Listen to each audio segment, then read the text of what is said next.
Thank you.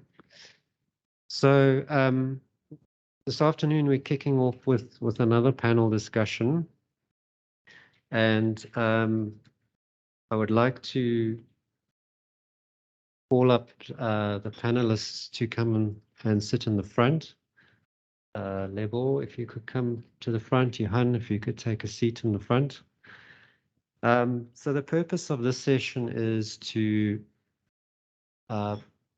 improve our understanding of how farmers are practicing on their farms, to understand the cultivation practices that they're using. And the idea of that is to make sure that when we are running our crop models, that we've actually understood the way things work out on the farms. So we're going to be posing a series of questions to the panelists, and I'm going to call on them to introduce themselves in a moment. And the format will be much the same as this morning. So most of the time will be reserved for talking with the panelists, but towards the end, we'll open the floor to comments and questions from the audience as well. So if I can ask each panelist to briefly introduce themselves, tell us who you are, where you're from, what you do, and yeah, just so that we all know who you are. Johan, could you start off?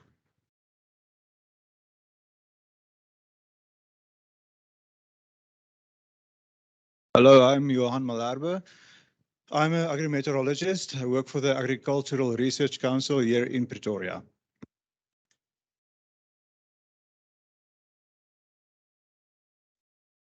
Okay. Hello, everyone. My name is Lebo Mabe. I'm a farmer of cattle crop combination in Dr. Ruth in the Northwest Province. Thank you. And then one of our panelists is online.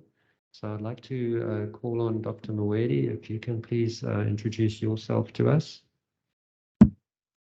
Good afternoon, everyone. I am Hangwani Mwedi. I work as a scientific manager at the Northwest Department of Agriculture and Rural Development. Thank you for having me. Thank you. And thank you for stepping in. We had planned to have an extension officer on the panel, but for some reason they weren't able to make it. So thank you, Dr. Mwedi, for agreeing to step in. Right, so I think let's make a start. We can. First question will be for Johan, and for the benefit of those who are not familiar with the region, can you describe the climate of the Northwest Province and how it impacts agriculture? Thank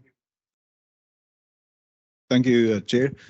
The Northwest Province is located in the central parts of South Africa. It receives about a total rainfall per annum of 700 millimeters in the east on average, and that declines to about 350 millimeters in the west of the province. So the province is on a rainfall gradient and also an aridity gradient. For that reason, it is quite warm. The further west you go, the warmer the area gets, the more arid it gets, and the more frequent you see drought events happening. So the entire area is in our subtropical interior with a semi-arid climate. You have a long dry season. Winter, you will see the last rain usually during April or early May, and you'll see the first rain again usually in the beginning of September. So the long dry season has quite an effect on your farming activity. When you have to get everything in the soil, when you have, by the end of a rainy season, what you have for the animals to feed on during the winter, what kind of, let's say, quality of food there is for the animals. That's quite a big thing during the winter. As it is a long period, it's also dry, and towards the end of such a period, you also, especially after a year with a lot of rain, you'll easily find that there can be wildfires in the region. So if you have a warm end to your dry season and it's quite windy. There's really a big fire hazard as well. And that can happen quite often over the Northwest, Free State, and those central parts of the country. Even in the beginning of your rainy season, you'll see some thunderstorms with little rain and a lot of lightning and a lot of wind, and that can really create some havoc. So that is what happens towards the end of your dry season. During the dry season, you also find that you'll have low temperatures at night especially, and the frost season over the Northwest Province usually range from early May to end of August, sometimes even a bit later. That can have an effect on irrigated crops if you have a late frost event. Also, the low temperatures and the occurrence of frost can also do a lot to dry out the last vegetation to make it more prone for fires and to deplete nutrition. Also, during a dry season, it is easy to have bare soil, and during late winter, early summer, you easily get windy conditions where you have the correct situations for wind erosion. So going into your early summer, especially during your first half of summer until November, you'll see some thunderstorms with severe conditions happening quite often. And that's especially over the southern to eastern parts of the province where the maize crop is cultivated. And that is one thing that the insurance industry is well aware of, that you do get thunderstorms producing hail, especially during your early summer. That can have adverse effects on vegetation, crops, and livestock. Towards late summer, you easily get a dry period, also known as a midsummer drought sometimes, usually occurring more frequently during El Nino years, usually also strongly associated with El Nino. The climate of the Northwest Province is very strongly associated with ENSO, or El Nino Southern Oscillation. So if we look at the interannual variability moving into midsummer, that is very strongly related to the ENSO signal. And some years you will see very little rain over the province, and some years it will be very wet. The last summer was quite wet, the previous one as well. And then it gets us to multi-decadal or decadal variability. For that, there's also a strong signal over the Northwest Province. So if you have one dry year, you might see another and a third one consecutively. For example, during the years 2012 to 2019, there were 6 years with drought or very dry conditions, and only 2 years with above normal rainfall. And during the years 1971 to 1978, there was about 8 years of, or 7 years of above normal rainfall. So there's a strong multi-year variability. There's a strong interannual variability. So that's strongly associated with ENSO. And then getting into the latter part of summer, during El Nino years, especially, you can have a very dry end to the summer, and that can give some problems as well. Many times with below normal rainfall summers, you also get early frost. So your frost season usually starts in May, but some years it can start as early as very late March. So that can also have a negative effect on your production. For that reason, also, it's very important to be aware of the planting window of the Northwest in the early part of the summer. Usually that period for dryland production occurs between mid-October and mid-November. I think those are the most important points for agriculture in the Northwest. Maybe the last point with the rainfall and aridity gradient that you find in the province, it is easier to have crop production and dryland production over the eastern parts of the province, eastern to southern parts. And the western parts is mostly only supportive of groundnuts, and then grazing, especially as you move further west and north. So yes, I think that will be a short summary. Thank you. Thanks, Johan. That was actually very comprehensive and an amazing array of facts that you've got the tip of your tongue. So thanks very much. And I think that gives us a very good foundation to continue on this discussion. So the next question was going to be for the Extension Officer. And so for Dr. Moedi, this one's for you. And I think you can answer this you know, for whatever district or whatever over the whole province, whichever you feel comfortable. But basically, I was going to ask, what are the crops and livestock that are produced in your district? So we don't have a particular district here, so perhaps, yeah, it's up to you as to how you'd like to respond to that. Okay, yeah, thanks, Trevor. Yes, my response will be a reflection of the provincial situation and not any particular district. So that means a reflection of all the 4 districts combined. Yes, the major crops, if I may start with the crops in the province, it's maize, which by comparison with other provinces in the country, Northwest sits at position number 3 in terms of productivity as far as maize is concerned. And this is after, Free State and Mpumalanga provinces. Sunflower is one of the most widely produced grain crops.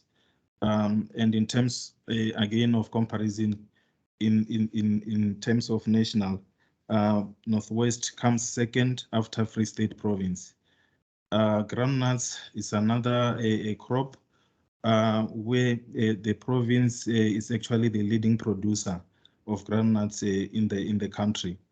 Soybeans is also another a very widely grown crop, wherein Northwest comes third after Free State and Mpumalanga. Also, in terms of industrial crops, we have cotton, wherein the province comes second after Limpopo. The province also produces a lot of lucerne, which is basically used for livestock feed. And in this case, the province is at position 5 after Northern Cape, the Western Cape, the Eastern Cape, as well as the Free State provinces. Lastly, we also produce sorghum, where the province sits at position 3 after Mpumalanga and Limpopo. Just to also, from a personal observation, this season the province has particularly done very well. You will remember that we have received adequate rains throughout the country generally, and also here in the Northwest province. So many farmers are actually expecting a bumper harvest in terms of many of these major crops produced in the province. The province also focuses a lot on vegetable production, wherein potatoes are also, mainly produced, followed by onions, tomatoes, as well as cabbages. The province does very well also in terms of a small-scale production of these vegetables. If you allow me to move to livestock production, the province does very well in terms of beef cattle production. You will recall my colleague earlier, because so when during his presentation, he did indicate that the Dr. Ruth Skomosi Mompati district, which is the far west district in the province, is also known as the Texas of the country. And this is owing to its high volumes of beef cattle production. So yes, as the province in general, there's a lot of cattle production activities happening. There's also goat, sheep, pigs production, as well as broiler and layers, wherein we do arguably very well to average compared to other provinces in the country. So in short, Chairperson, that is what the province focuses on. Thank you. Thank you. So yeah, there's obviously a wide variety of crops that you've mentioned. And one of the key issues when it comes to crop modeling is deciding how or understanding how planting happens, because when you plant, it can make quite a difference in terms of the outcome of your crop. So could you, as a follow-up question, can you discuss the factors that farmers consider when deciding when to plant? And we have heard quite a bit about rainfall onset, when rain start, but are there other factors that are also important to consider here? Thank you. Yes, they did mention, I think the previous panelist, he did mention the rainfall patterns within the province, that mostly the far east region of the Northwest province receives on average higher rainfall as compared to the western side. So yes, rainfall will be the biggest determining factor here. Wherein around October, for in terms of the summer crops, farmers would start planting depending on how soon they receive rains. And it's there's been a bit of a shift in the recent years, which sometimes the rains start late, but I think this past season the pattern went back to the usual October rains. But otherwise, some of the times we find that we receive late rains, and which also, of course, determines how late the farmers will be planting. There's also, assistance of production inputs that crop farmers receive, such as fertilizer from the Department of Agriculture. And also this might as well be a determinant factor as to how soon they plant, because some of the times you hear farmers, indicating that the sooner they receive the production inputs, the better. Because if they receive them late, it also means that they will put their seed into the ground late as well. And also, I believe this seasonal forecasting plays a role, because some of the times you will hear forecasting about El Nino and La Nina, those kind of geographical factors. And, it also plays a role to some extent to say how much farmers who are prepared to put into the ground. If perhaps conditions suggest that we'll receive, we have a chance to receive lesser rains, then some of the farmers who get such information, they tend to be hesitant in terms of going all out to produce, and which of course will also advise them to diversify in terms of their crops, because some might be more drought tolerant than the others.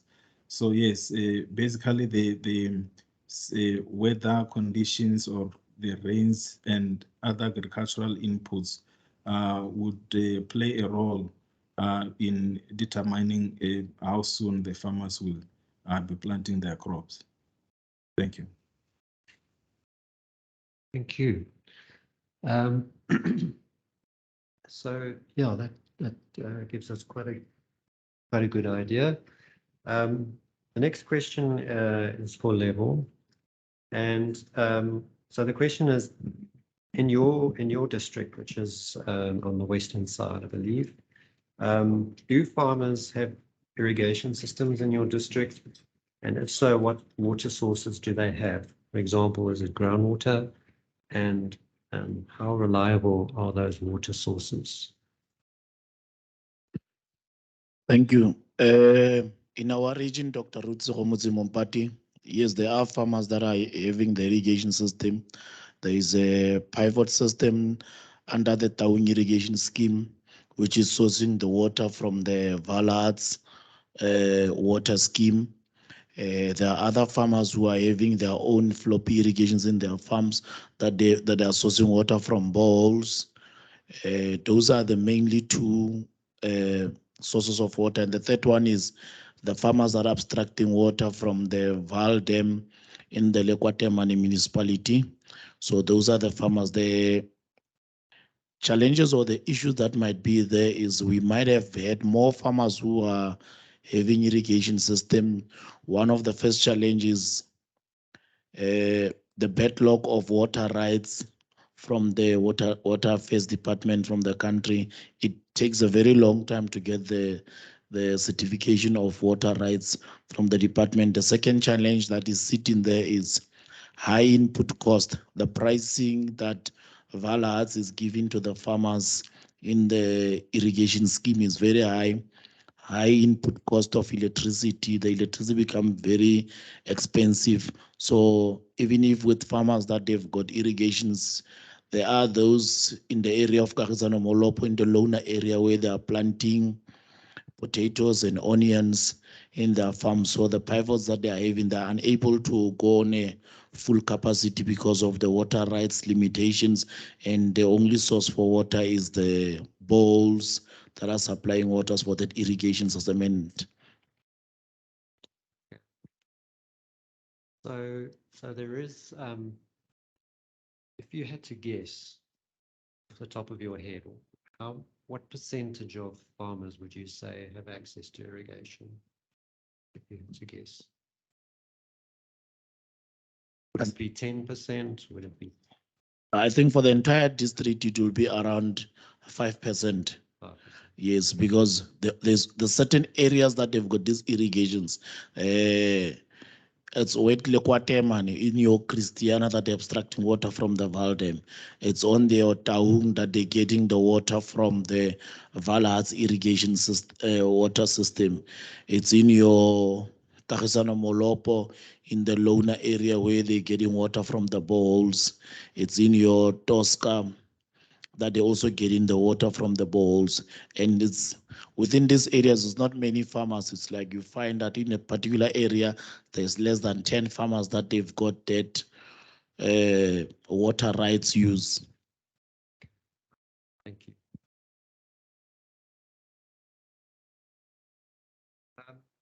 So another question for you. What strategies do maize farmers in your district use to cope with drought?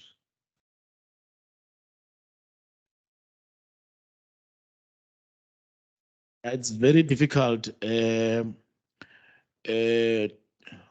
profit margins out of the maize productions are relatively very low, and it's very difficult because of most of the farmers have run a loss for a particular period of time during the drought. I'm speaking particularly for the farmers on the dry land. So there are models that farmers are changing into the regenerative farming system, where you go for no-tilling system, where you go for not using fertilizer and using manure and other available options, because you try. And so now when you come into the maize production itself, it is, you need to be sensitive in your selection of the type of seed that you are going to use, the spacing of planting that you are going to use, your lines of rows that you do for your planting of the maize. And also what you check on is what you swap in the next season, what you swap your maize with. If you plant maize this season, the next season you plant the groundnuts or you plant soya, and then the rotational crop that you use in your planting. So those are the strategies that are there. And the other thing is the regenerative model assist in terms of, because of the places it's too dry. So you end up not requiring a lot of water because of you're not tilling and you're not having a high input cost of diesel also, and you're protecting the moisture on the ground. So you try to have a mulch cover for the soil to keep it from evaporating. That's correct. All right. Now a question for Dr. Moedi. Do farmers have access to improved maize varieties that better cope with drought and other threats? How accessible are these? How affordable are they? Yeah, so let's hear from you. Yeah, thank you, Trevor. Yes, the short answer is yes. But it's not easy right now to say exactly by how much. But farmers do have access to the genetically improved maize varieties that are bred specifically for drought tolerance, such as the water efficient maize for Africa or WEMA varieties that have been released by the Agricultural Research Council a few years back. Farmers have adopted these varieties. You will recall that a few years we've been going through a drought phase, and which actually meant that the farmers that have used these varieties could observe or see for themselves the yield margins that they would have otherwise not received in case they were using the traditional maize varieties that are not improved for this particular purpose. So yes, they do have access. They are making use of them. And I think the ARC have actually made efforts to ensure that the seed is multiplied and is readily available. It may not have been as widely available as they would have wished, but yes, there were efforts done in that regard. So yes, farmers do have access to these varieties and they do make use of them. Thank you. Thanks. So that actually leads quite nicely into a question that I was going to pose to Johan.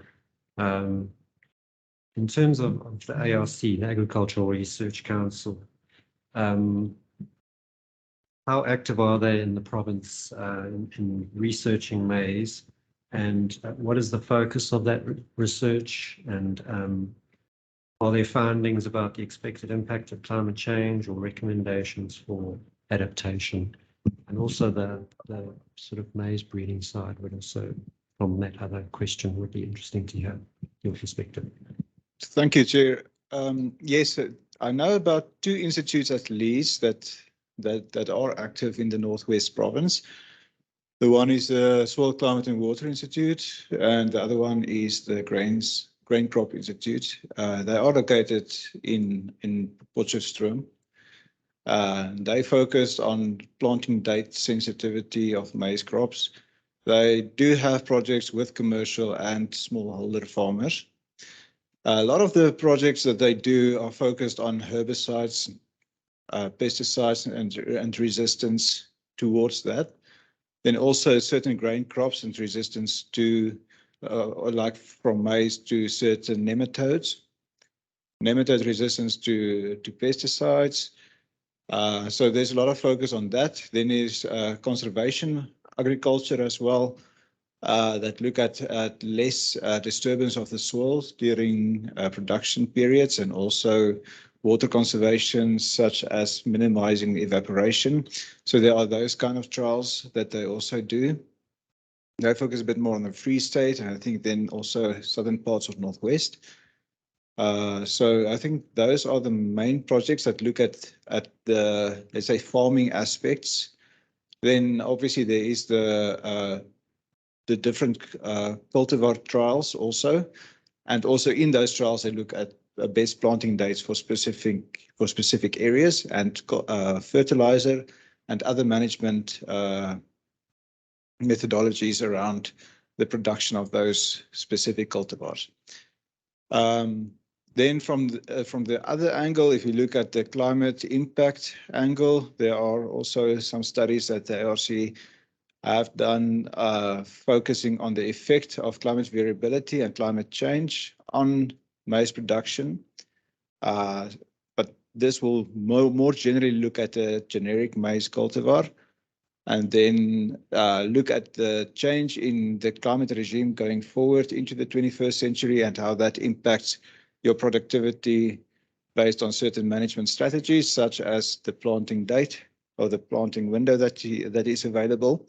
Also change in best cultivars possibly, or even change in crops as suitability of certain areas can change, as we know what the typical climate change signal based on observed and on projected data is for Central Southern Africa.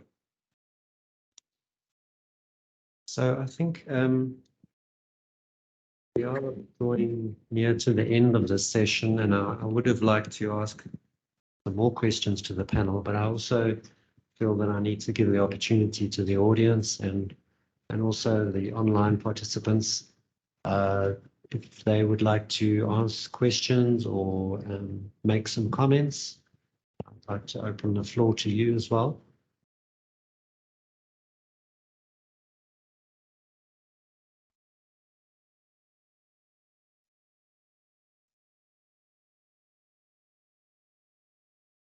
Thanks, Samantha.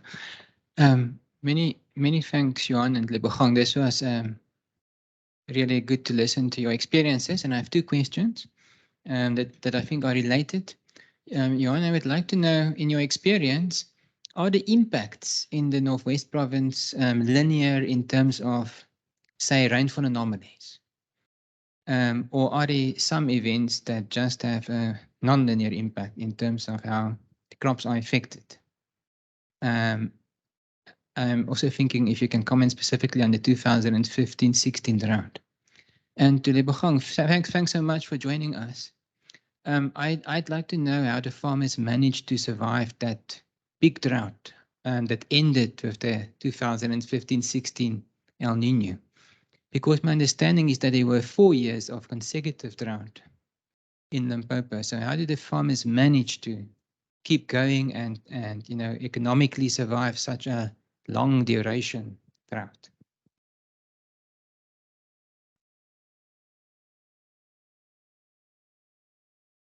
Thank you for the question. Yeah, those impacts are non-linear.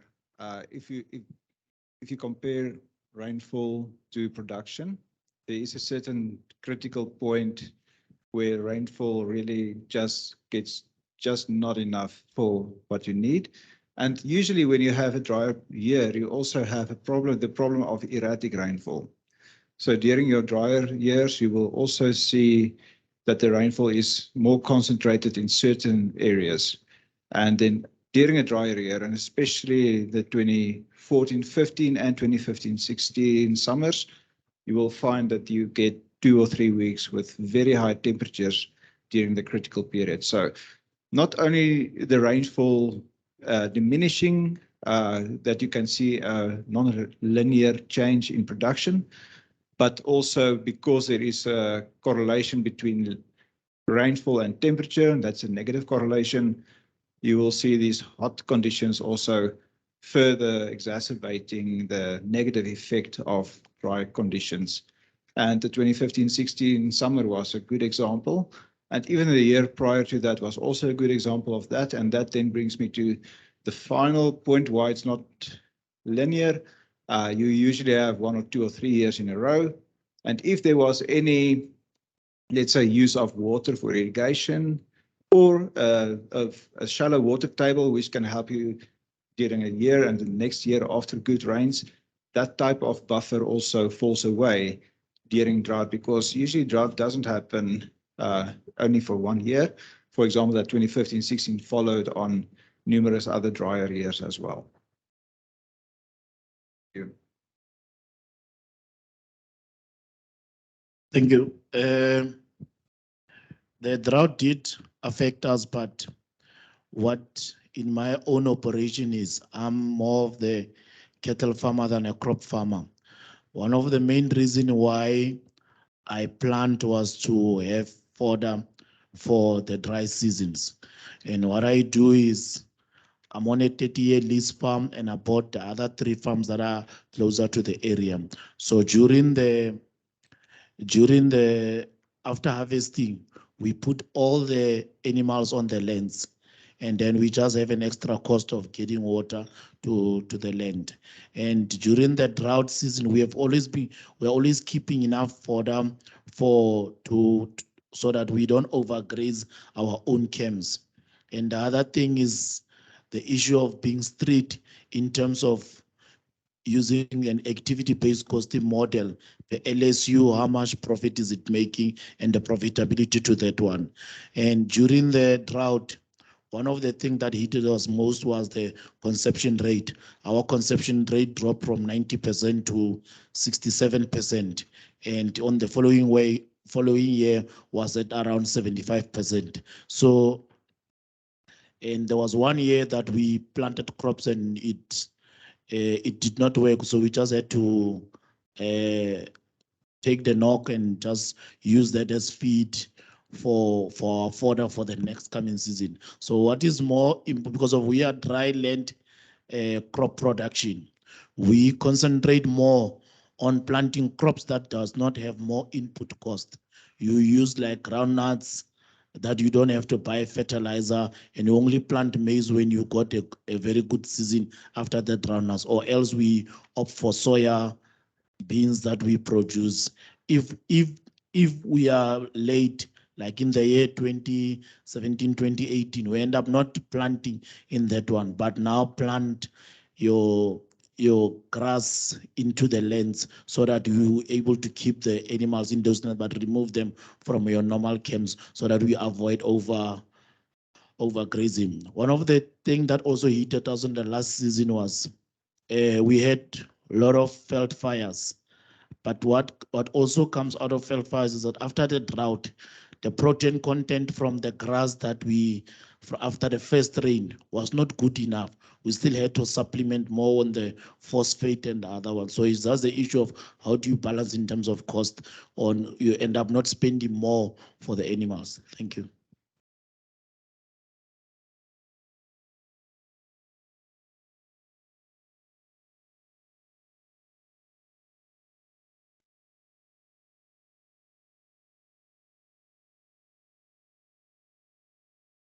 Thank you very much. My name is Mozart. I'm a farmer in the northwest in the Nakamutiri Mulema area. I just want to add a little bit on that response that Lebogang gave from a crop production perspective. Part of the management tools on the survival mode was the downscaling of the area of production. Due to the losses in capital, downscaling was an option to look into, produce on a smaller scale than the normal scale that we've been producing on. The second one was to also curve the capital contribution and the capital cost by targeting low outputs with low cost to production. So you would refrain from producing on a higher output and on a higher cost to lower ones. Paying attentive attention to your crop rotation.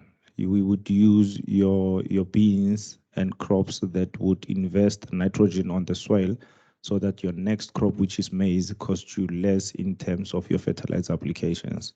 Those were other options that we would look into. The other one is we have to be honest and say that we had a different approach with government in terms to how we then started reapproaching government with the losses that we had. So we would then start approaching government by saying, I would rather finance my own seeds and diesel and rather have government financing or assisting you with the fertilizer component of the production facility. One other important factor was negotiating with on the loan repayment with the private sectors. We would reach out to the bank and make arrangements on how we are going to repay them. We had two options. Other options was you will still be able to negotiate and they will still continue funding you, or you will then negotiate and then they will stop funding you up until you can afford to can take a loan with them again. We would negotiate on the interest on outstanding loans to say, you know, we somehow had the platform. It was up to us to exercise it, to say, instead of charging me so much percentage on the outstanding amount, can we renegotiate the interest?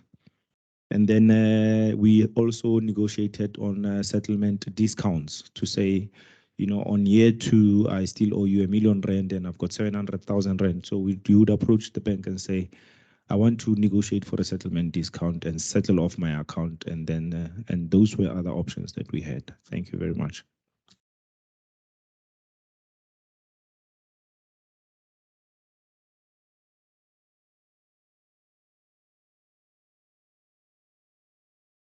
Thanks very much. That's very interesting. One of the responses that we've detected or come across is the sale of livestock before the drought gets too bad. So that when you've got cattle that now don't have any fodder and are still in medium condition, you can sell them, get some money, put that money in the bank. And depending on how the season goes, if the cattle are then repurchased at a later stage when there is some fodder, then you obviously haven't made such a big loss. It seems to make sense, but you need to know in advance whether you're going to have a really dry season or not. So what are the tactics of the farmers with regard to selling their livestock to try and avoid losses due to the heavy droughts?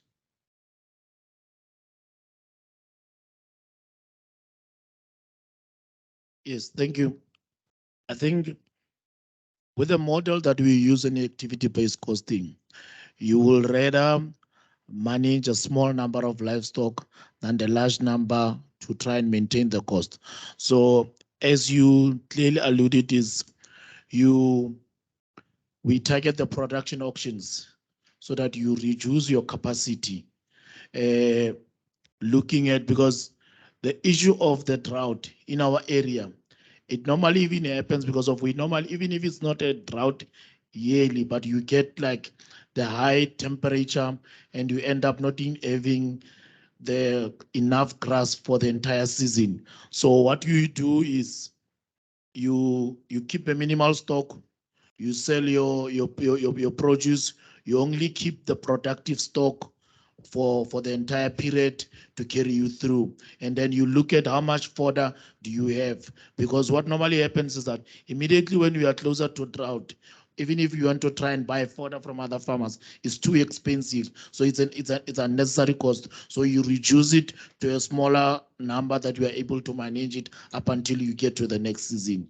And then with the one for the crop production, it is very difficult to jump into maize because maize on itself, it's very difficult. Even if it's a good year, like this current year, we planted around 80 hectares of maize and we harvested. We got enough output per hectare, but the quality of the classification of maize was very poor. So the only guys who were GWK, those who are doing feed, food mall and whatever, those are the only clients that could pay better. But from the markets and the cooperatives, they could not give you a better price. So it is what we try and stay away from. Thank you.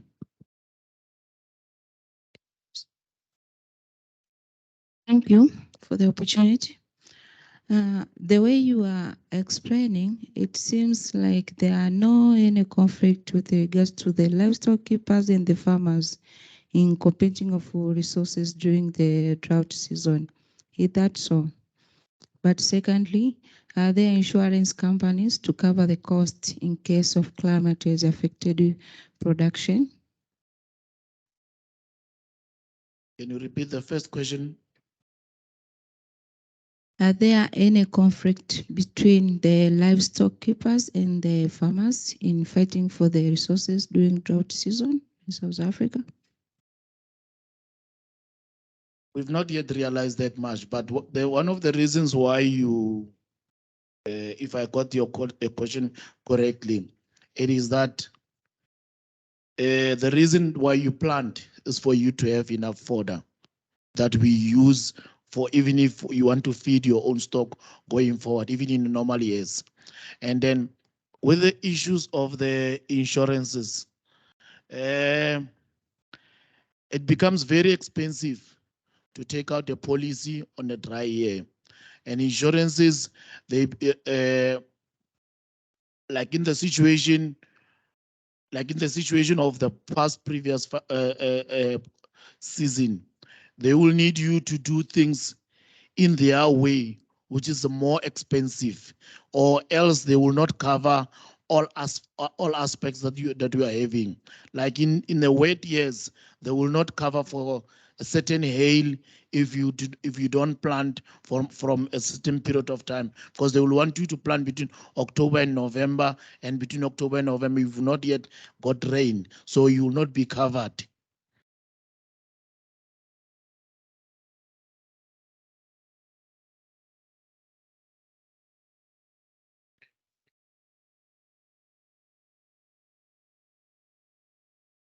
Just another comment. I'm on the same field with you, Lebo, so I feel you, my man. There's no conflict at all between a livestock farmer and a crop production. They go hand in hand. Most of the crops that we produce, the rest material can be reinvested into livestock farming. And farmers who are only dealing with livestock production will experience a higher loss to their investment when there's drought, if they are not into crop production. And farmers who are into, I just want to show you the link between the two. And farmers who are into crop production and they are not into livestock will result into the very same high loss.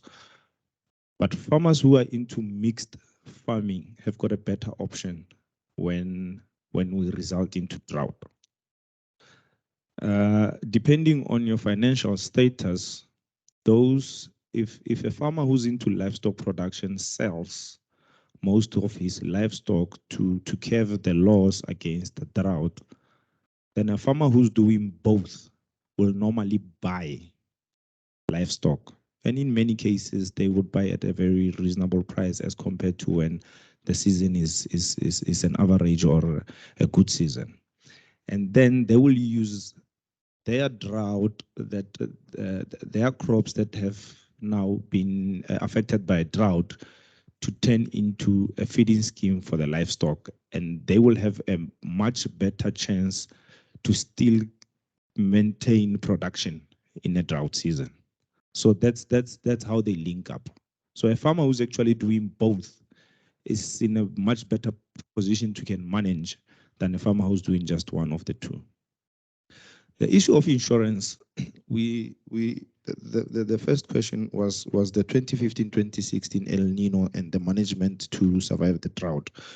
We should note and take into consideration that in 2015-2016, most insurance companies withdrew from many areas.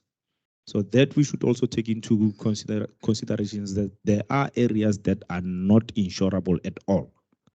So the data for a particular farmer and the area that you are within will get you insurable. Otherwise, it's insurance is no longer available to any other farmer. Number one. Number two, yes, it's an expensive exercise, but we should also take into consideration that certain areas are totally not insurable. Thank you very much. Well, I think that goes for me, trust for all of you. Things operate on the ground in farms. So thanks. Time and sharing your expertise, and these can be expressed our thanks.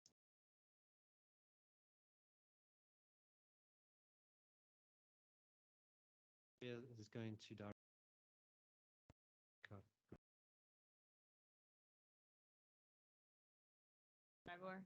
And yes, we are going to divide again. I don't think there's need to put the list because we're happy to. You can go back to the room where you've been before. So in this room, the moderator will be Jonathan. Will stay in this room. whereas Maxi will be going in the breakout room 2, and Sarah will be again in the breakout room 3, or with Sebastian, right? So feel free. Actually, there's a coffee break I see planned. Do we still have the coffee break? Yeah. So before going to the breakout room, let's all enjoy a coffee. And in time on the back.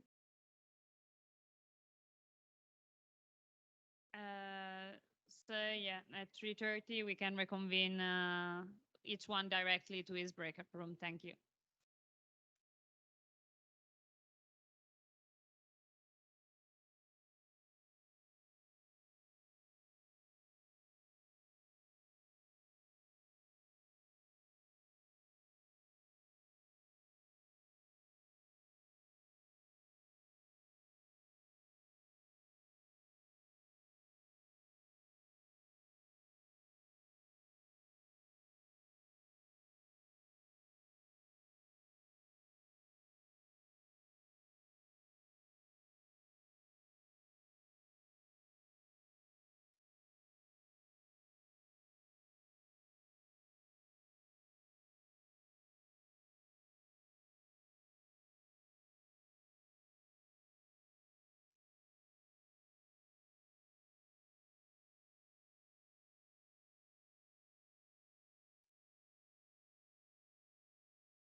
So we are discussing farmers' cultivation practices. So although it's very specific and we want to really try and stimulate some discussion around that, so please feel free to, fire your questions away. So I'm going to go through the list of questions. Online, check in. Is anyone online with us? Yes. Feel free to put your questions in the chat.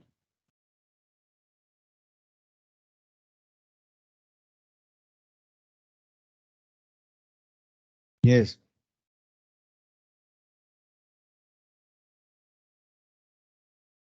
Okay, good. All right, so we'll just monitor for text questions or anyone wants to jump in. Yes, I see. Yeah, I see they're writing in the chat. Teke, Salomon, yes, they're around, they're following us. So anytime, feel free to raise your hands. We see you as you see us. All right, first question. What factors do farmers in your region consider when deciding on the right time to plant their crops?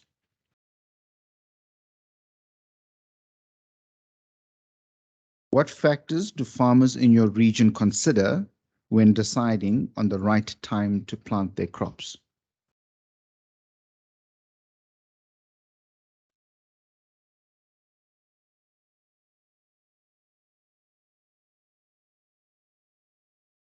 Okay, he's making notes. We'll give you some time. Wanted to. What factors? So it's not which crops, it's the factors on deciding on the right time. So it's timing.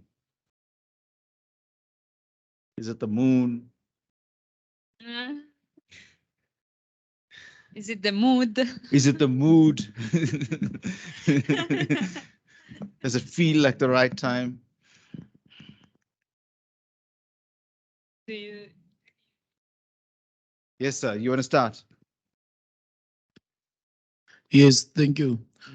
I think one of the factors, one is the moisture content on the ground.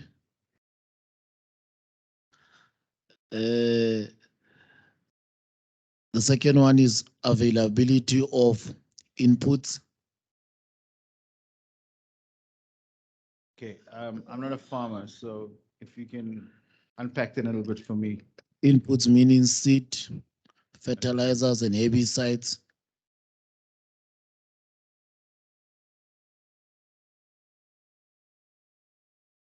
Seed, fertilizer, and? Seed, fertilizer, and herbicides. Oh. Okay.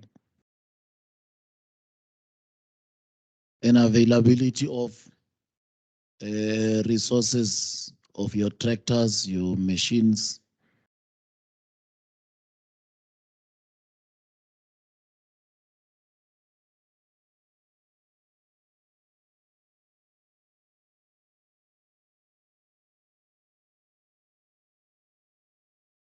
Yes, sir. The mic. Okay.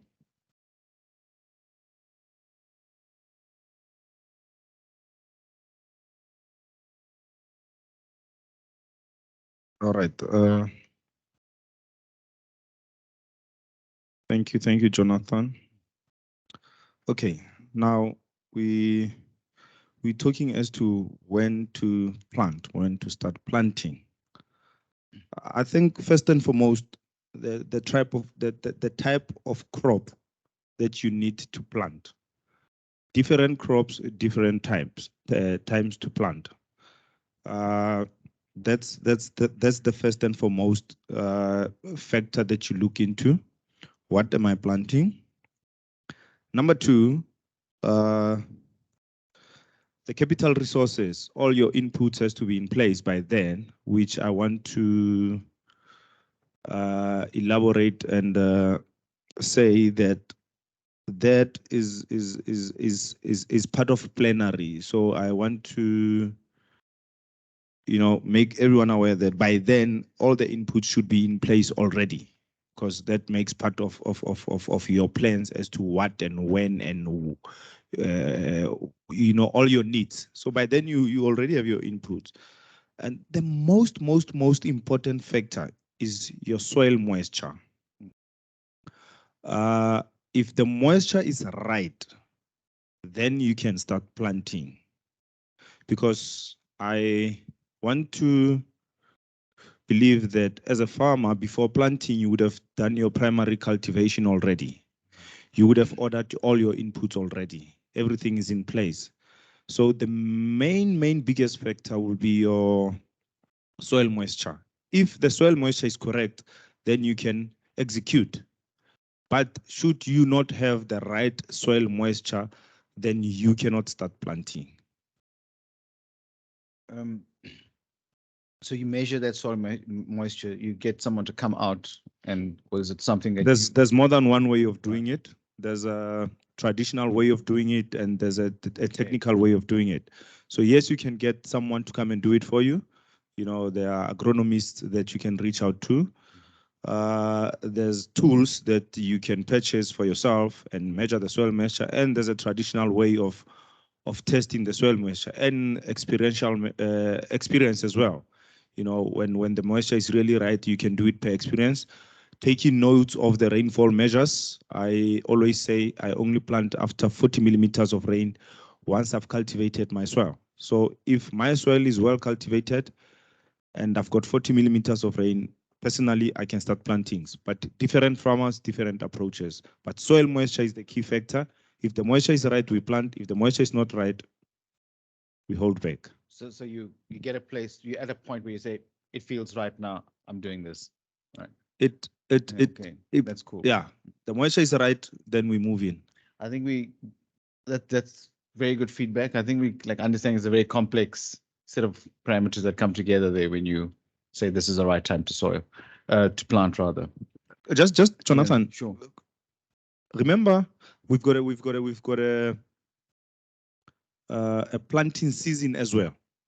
So the soil moisture has to be right at the right planting season. So if the soil moisture is right before the planting season, then it's a no-go area. But it has to be the right soil moisture at the right planting season. And when we're talking the right planting season, it can also be categorized into 3 types. We've got your long-term, short, and medium term. So you've got the guys that are doing the very early planting, the medium average, and the little bit later, your early January planting. Okay, thank you very much. Dario, you happy with that? You got enough there? Okay, let's move on to the next question. Thank you very much. It's very useful input. What strategies do crop farmers in your region employ to cope with the drought? So what strategies do crop farmers in your region employ to cope with the drought? Yes, Trevor. Jonathan, I'm just wondering, we had this question in the panel and it was quite well discussed. Okay, the drought. Yeah. Okay, you want to move unless someone wants to add anything extra. There was a little thing that I would really want to add extra. And I think on the first session, when we were at that room, we spoke about that. But within all the response that we had given, is the one thing that I wanted to add there was the cultivar selection and the cultivar spreading and mixing. And got the cultivation selection and the cultivation spreading and mixing. Doing more than one type of cultivation, your no-till, your minimum till, and your full tillage system. And the cultivars having your medium, your average, and your long-term cultivar selections, and spreading them within your entire production system. And in that way, should you have drought, then your short-term selection of your cultivar will then suffer less than your medium and your long-term. And should you have above average rainfall, your long term and medium term will then survive as compared to your medium term. So you need to spread the risk to that level where cultivar and cultivation selection and spreading, it's also part of the management approach. Thank you.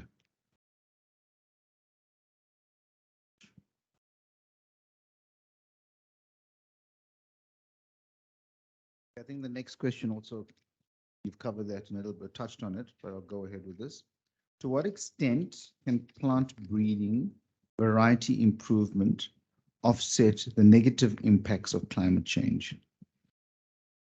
Do you believe the advances in plant breeding or variety improvement will continue to be an effective adaptation measure? Should I repeat the question?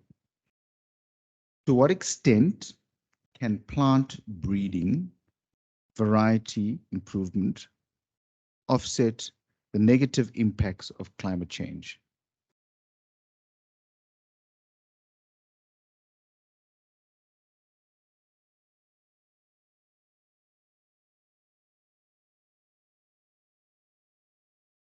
Plant breeding and variety improvement.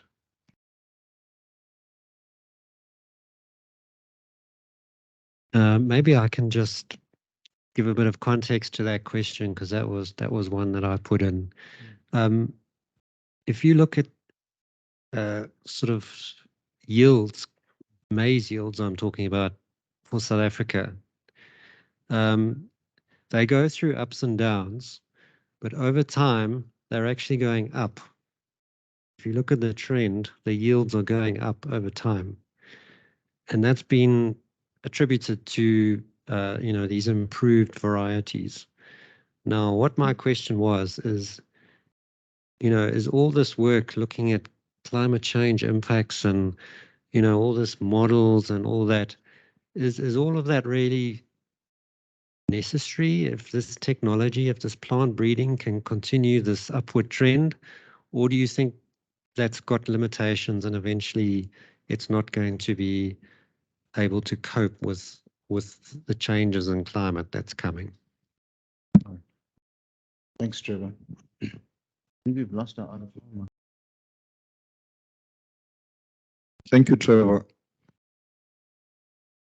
This question is actually more relevant for the seed producers, but I'm going to respond to this from the experience that I had with an information day with the seed producers and what I learned from them.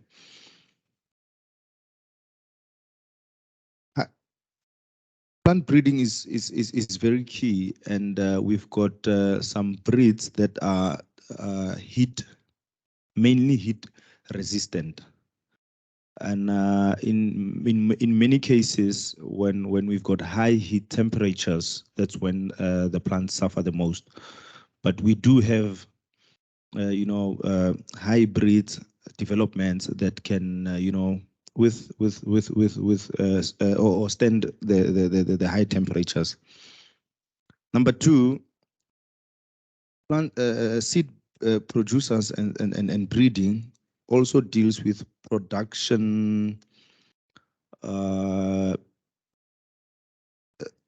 They produce differently. For example, you've got a certain breed that carries 1, 2, or 3 heads of maize per plant, and you've got a certain breed that produces only 1 head per plant. Yet you've got population consideration.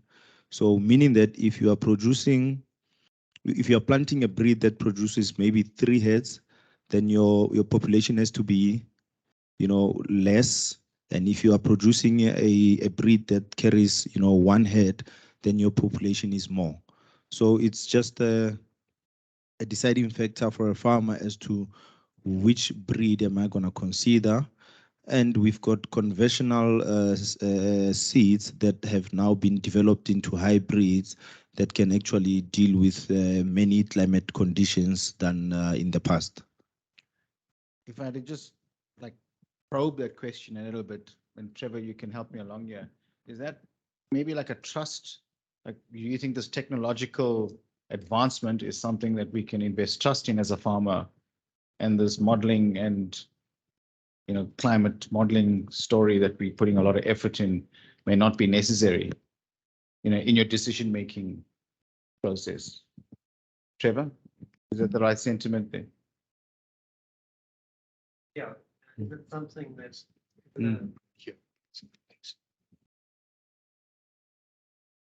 yeah, I mean, is it a strategy that we can rely on and say, well, the technology is going to take care of it. We don't have to worry. Right.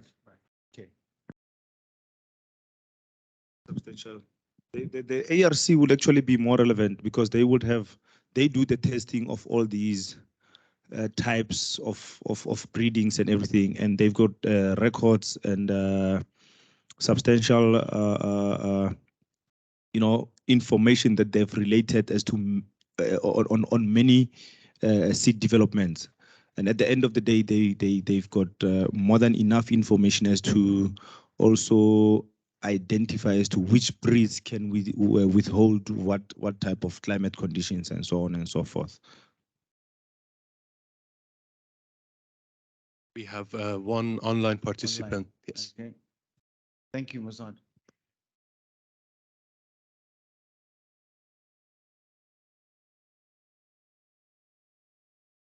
I cannot see the full name, but it seems Han Wei. Yes, thank you. Can I proceed? Please. All right. Yes. Just to make a small contribution to the question raised regarding breeding and how much it helps in terms of tolerance to issues of climate change. Yes, breeding is playing a very critical role here. In terms of developing varieties or cultivars that are more drought tolerant. And in some of the cases, the approach is that the newly released, say, varieties, they tend to have deeper root system as compared to the traditional varieties. And this helps these new varieties to actually be more competitive in terms of accessing the underground water when it becomes unavailable at the normal effective root zone, where the traditional cultivars would actually be able to reach the water. So yes, it helps in that regard. So such varieties tend to actually remain more resilient even during the times of drought or heat waves or those kind of conditions. So it is the approach in maize breeding. It is also the approach in other crops as well. I have had an opportunity to work for the ARC before, wherein the focus there was disease resistance breeding of dry beans. And with climate change, as you are aware, comes a more frequent incidence of diseases and pests. And there the approach was that we had to stake up a number of disease-resistant genes in one cultivar so that you cover a wide range of possible disease that our farmers usually come across from season to season.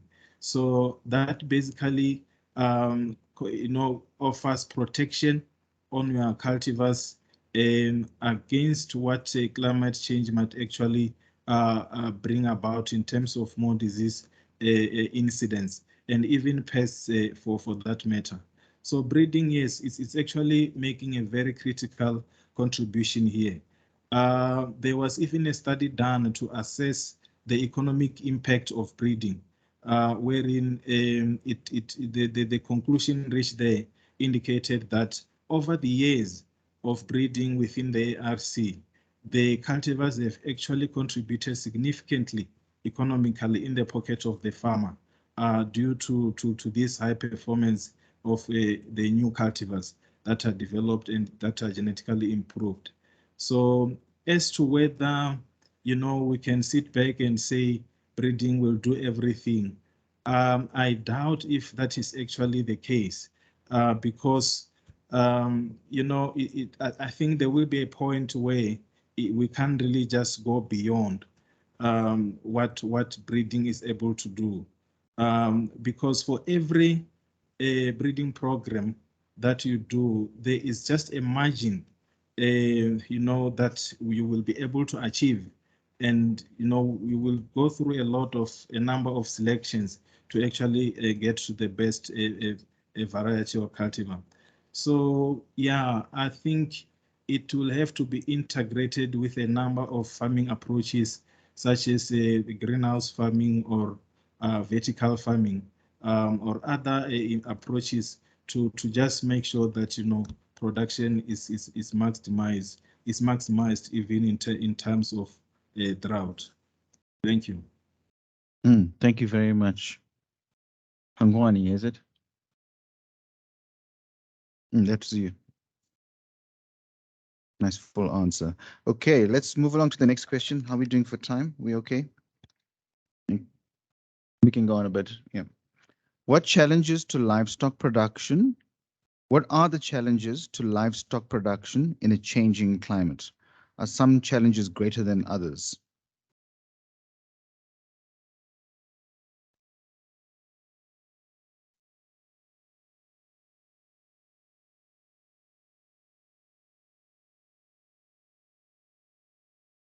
I don't think there's any livestock farmers here.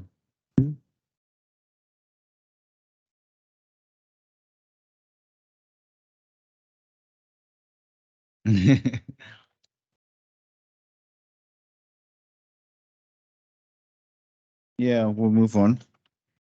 Okay. Should we go on to the next question? Yeah. How do you expect pests and diseases in crops or livestock to evolve under climate change? How do you expect pests and diseases in crops or livestock to evolve under climate change?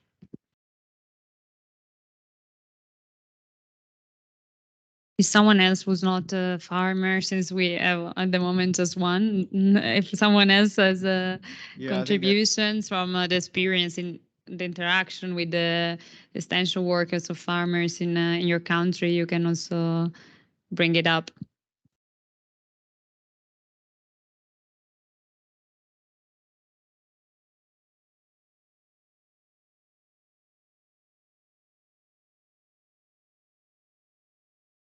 It's a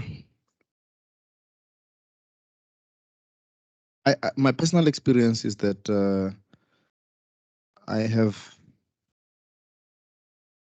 realized and noted that different seasons and different climate conditions have exposed the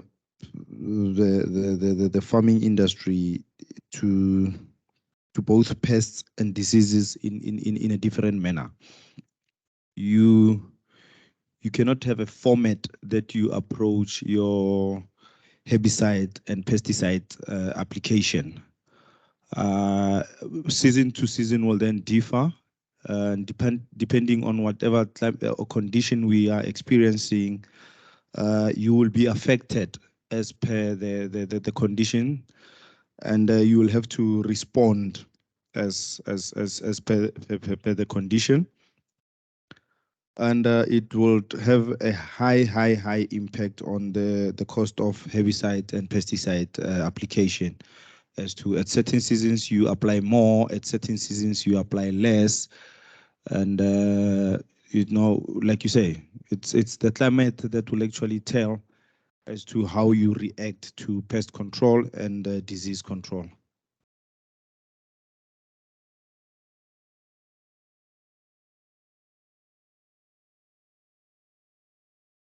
So you feel like it's probably gonna result in an increase in costs a long time, through time. Yes, sir. Okay. Thank you. Okay, should farmers rely more on irrigation to counter the negative impacts of climate change and meet the increasing demands for food, given that competition for water between sectors is increasing in many regions? What alternative strategies are there to meet these challenges?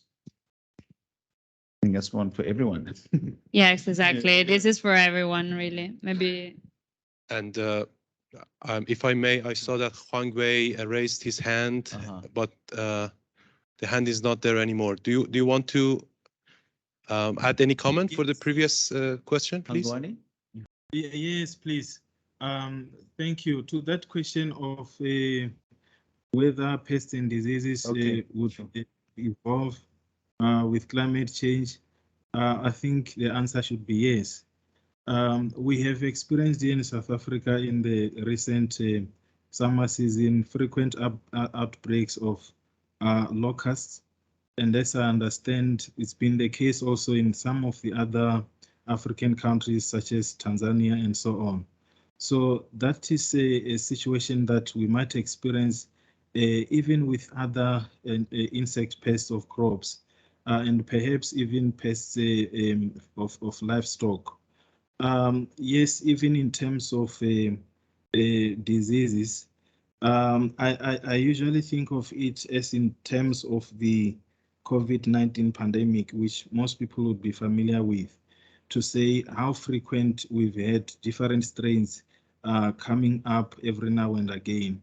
And it's usually the same trend with increased temperatures or increased rainfalls as a result of climate change, because a lot of disease-causing pathogens of plants, they do very well, or they develop very well under moist conditions. So the interaction perhaps between the dry and wet conditions also does contribute to the evolvement of new strains within these plant pathogens. So the expectation here, in my view, is that it will actually, climate change will actually trigger such kind of incidents or cases wherein we have a number of disease strains, both in livestock and also in plants as well, and also in terms of a pests as well. So that should be expected. And as my other colleague or farmer indicated here, that will actually transfer to increased costs in terms of fighting off these production challenges. Thank you. Thank you very much, Hangwani. Useful contribution. I forgot about the locusts, actually. They were recent. Okay, let's go on to the second last question. Yeah. Is there anything else online? No, we're fine. Should farmers rely more on irrigation to counter the negative impacts of climate change and meet the increasing demands for food, given that competition for water between sectors is increasing in many regions? It's slower. Unpack that a bit.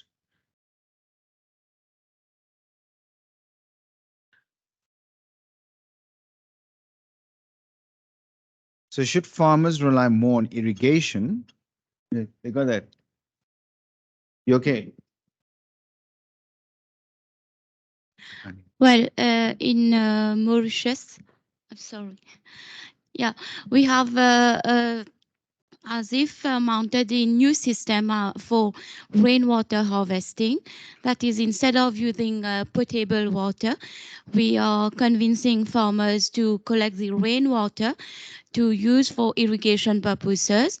And at the same time, we are coming with new innovation with the irrigation system, coming up with new system whereby the irrigation scheduling time will decrease, and we will not be using that much of irrigation water, because we have for example, irrigation with porous pipe and nanopores, whereby instead of, for example, irrigating a plot of land for 15 minutes, the irrigation scheduling can at least be for 5 minutes, and the whole plot will be irrigated. And at the same time, we are minimizing the amount of water used, but the production will be efficient. Thank you. Thank you very much for that. Tomorrow in my presentation, I will show the structure that we have been mounting to collect the rainwater. Great, looking forward to that. Thank you. Mariana, you want? You okay? Mossad.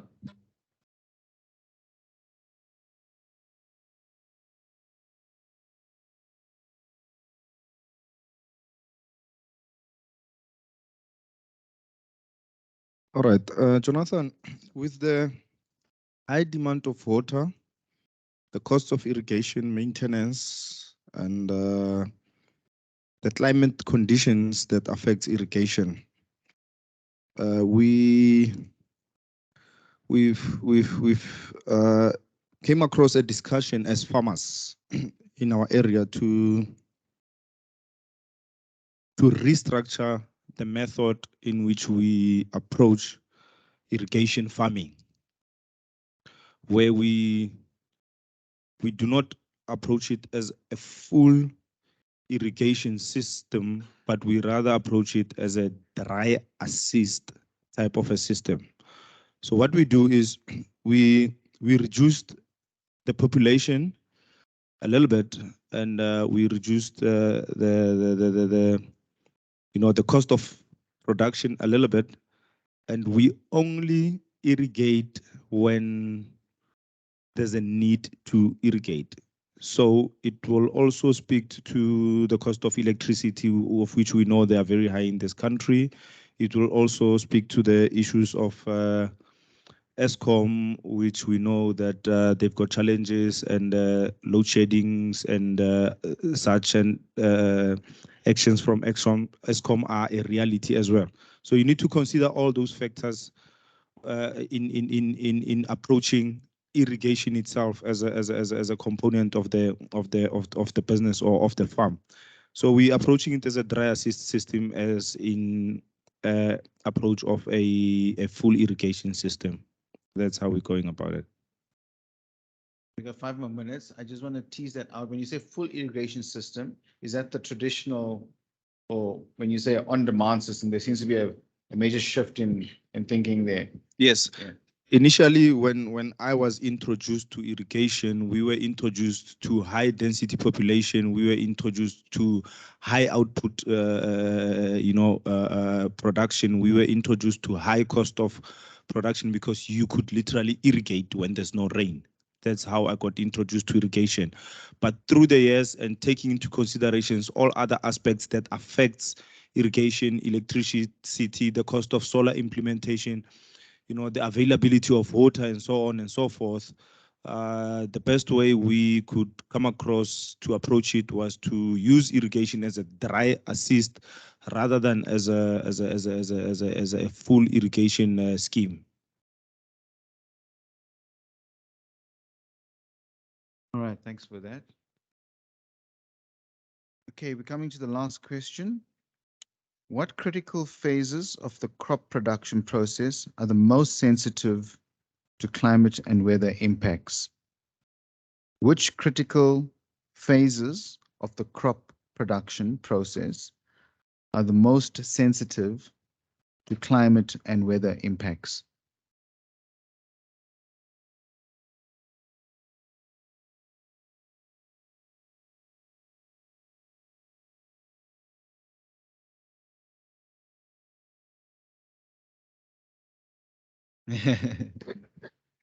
Mauritius, any input? Two phases, Jonathan. Firstly, the emergence. That point when the plant has to emerge. Secondly, the maturity phase. Those are the two critical. I think anyone can add on it, but the emergence and the maturity phase, these are the two most critical. I think the agronomist will differ with me, but as a farmer, from a farmer point of view, it's the emergence and the maturity phase. So you see those two phases as being like most sensitive to climate and weather impacts. Yes. Okay.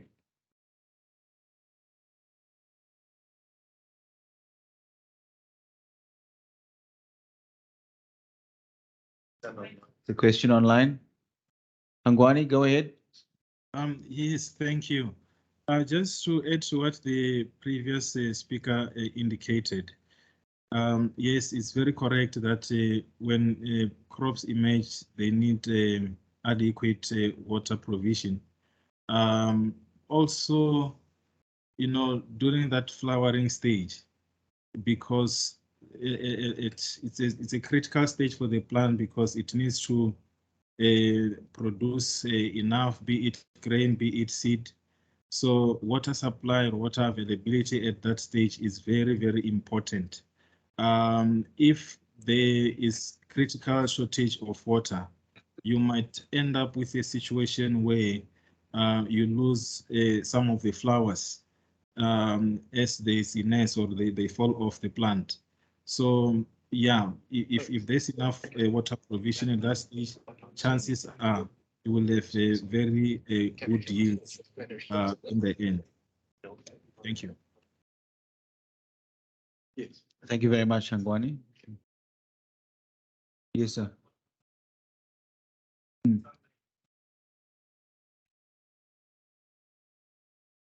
Water and sunlight.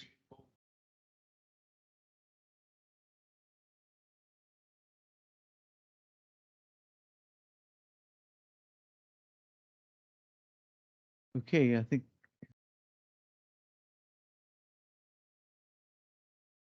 that brings. Say that we're perfectly on time. It's 4:15. So unless anyone wants really, maybe from any Met service or from Malawi, if you have any suggestion on the irrigation practices, on the previous question that he made, also since we have a farmer here, if you think there's something, any suggestion or input to give to them. Otherwise, then if any last word, anyone wants to take the last word on that. We close the session. Anyone, any comments? Going once, twice.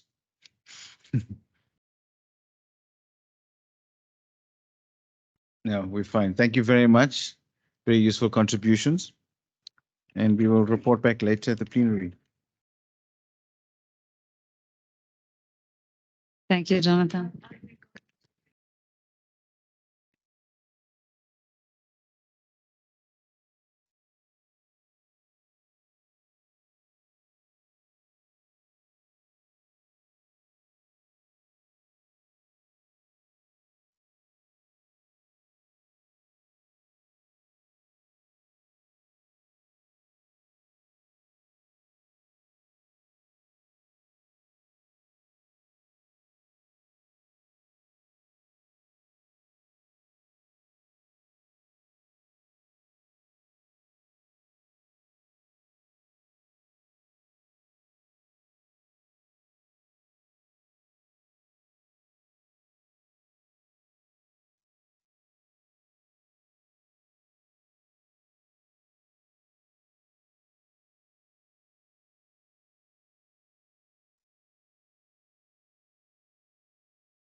Hi, everyone. Can we please settle down? Excuse me, everyone. Can we please settle down so we can go to our last session of the day?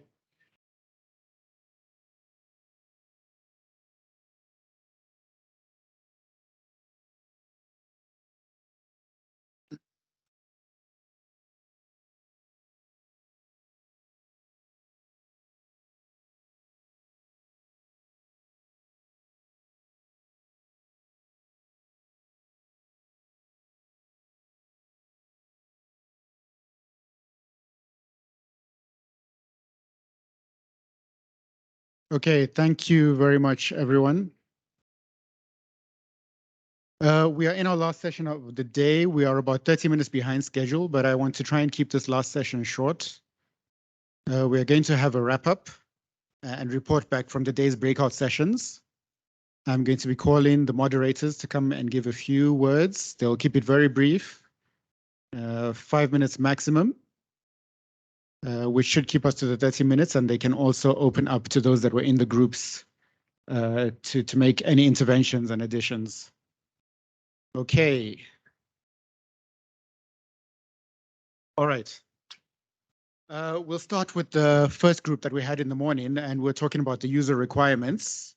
And just to give a brief overview and reminder for everyone, we're talking about the climate services that farmers are accessing and that the Met services are providing. What is the timing, the use, what traditional knowledge is being used or integrated into the scientific forecast and information that is provided. What are the difficulties and challenges, and where are the areas for improvement? We're supposed to have some discussions on the socioeconomic aspects and the nexus, but I don't think any group had time to cover those. So we'll stick to the first, I believe it was 6 or 7 questions. Some only got up to question 3, but that's fine. So yes, with that, and if I'm correct, Dragana, you are moderating group 1. If you could come up and give us a 5-minute overview. Thank you very much, Salo. Hi. Yeah, so we've had a very diverse group, both geographically and with the type of participants. So we had one farmer, but with very good inputs, and a few service providers. And the first question was about the use of climate and weather information. And then we spoke about how, for example, depending on what's farmed, sometimes weather information is just totally sufficient. For example, the farmer gave us a case of growing alfalfa, while for the other crops, such as sunflower, seasonal forecast is really important. So we already from the beginning then tackled the issue of the lack of skill, which often exists in seasonal forecasting, and went back to that quite a few times.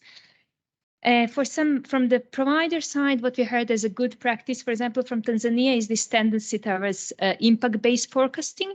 So there is the shift from hydromet services working really in isolations and having the idea that they really know what's going on everywhere to starting finally speaking with farmers and then going towards this more impact-based information sharing.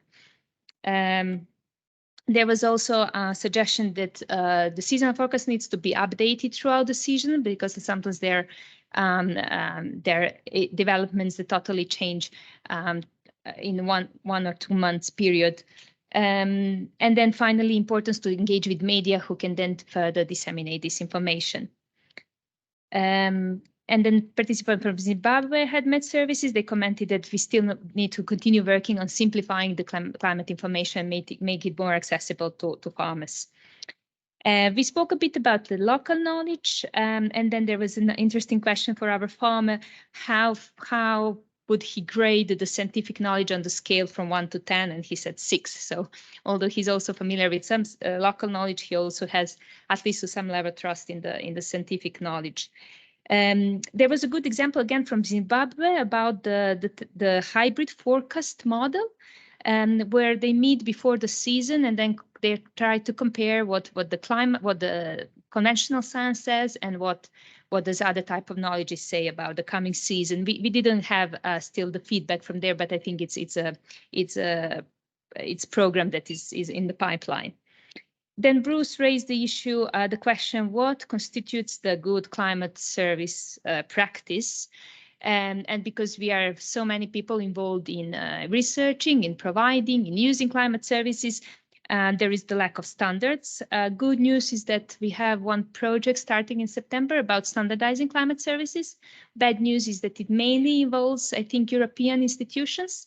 And this was another problem in climate services, that a lot of people come from global south, which further limits our comprehension and adds to power dynamics, negative power dynamics. Besides skill and further need to work on translation, other challenge is also that there is such a variety of farmers. So there are farmers with really good equipment, with good skill and knowledge, and then there are some farmers, smallholder farmers, who really produce food just for the home consumption. And then there is a need for climate service providers really to tailor the information for all this diversity of farmers themselves. For the recommendations, how we can improve, where is the moment in climate services where we can get some improvements. One recommendation is that we need to be as specific as possible. For example, when we say that rain is expected in certain area, we really need to say where and how, and what is, again, this level of scale, and how we present our scientific information, for example. There is still need for more capacity building at the local level.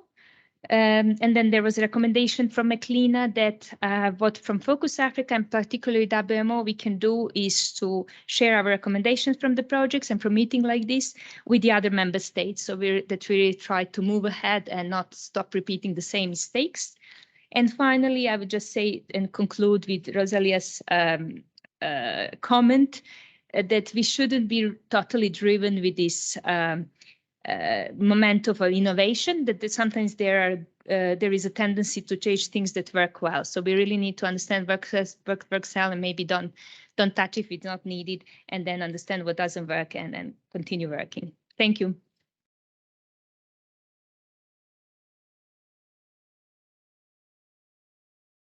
Thank you very much, Dragana, for that good summary. I think you used your skills as a social scientist to adapt some of those questions, giving some ratings and rankings, which I think was quite interesting to understand the views from the participants.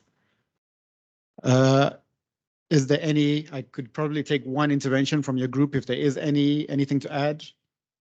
One from Elliot, and that's it. Thank you very much. I think one thing that came out, I would like to share the comment as it was around the challenges, was that one of the limiting challenges that we have around improving the resilience is not knowing to be in the shoes of the end users. Thank you. Okay, so the point is that we need to look at it from the farmer point of view and their challenges and issues. And I think it's a point that also came up in our group work, that as a farmer, farmers have their own way of thinking and rationality, and we have to look at it from their point of view. Thank you very much. I'd like to call on group 2. Trevor, please. You have 5 minutes. I think you told me you'd be like 2 minutes. But 5 minutes goes really quickly. Let's see.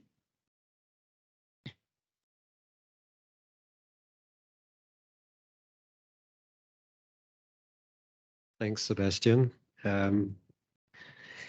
So in our group, we only got through the first 4 questions. So question 1, which dealt with the experience of users and with climate services. So we had responses from Malawi, Tanzania, Mauritius, Comores, and Lesotho. The sort of sectors served across those countries was food security, energy, water, health. The services that, and these were mainly from providers, there are rainfall forecasts which were used in planning land preparation and planting. We had wind forecasts, interestingly enough, that are used to because wind affects water offtakes at dams, and so wind forecasts are used to predict whether the water intake is going to be affected. In the one country, and I haven't sort of made notes on which country was which, I'm just sort of summarizing here. Humidity as used for disease prediction, temperature used for crop zoning, temperature also used for irrigation scheduling. And so those were the services and the methods of communication. WhatsApp was used. I think that was the South African context, where in areas where there's bad cell phone signal, it's not websites, it's just a WhatsApp message, and that seems to get the message out. In, I think, Malawi, it was its extension officers who go out and are the main channel through which the information goes out, because of sort of technological limitations. And South Africa, at the Weather Service, internet is a big part of their dissemination channels. And then question 2 and question 3, I'm not going to separate them. So those I'll talk about together. That was around indigenous knowledge. At the South African Weather Service, they explore this in sort of on a project basis. And an example was given in Limpopo province. And the sort of indicators that they look at are leaves on trees, sprouting, birds, and those sort of indicators. In Malawi, they are sort of comparing indigenous knowledge with seasonal forecasts and identifying where the synergies are and where the conflicts are. In Mauritius, they also sort of merging indigenous knowledge and scientific approaches. And in Lesotho, the finding was that indigenous knowledge and experience often preceded the forecast. So farmers were already preparing based on their knowledge, on their own knowledge, before the forecast even came out. So the season is very short there because of the cold temperatures. So the farmers have adapted very well there. Malawi, okay, question 4, which dealt with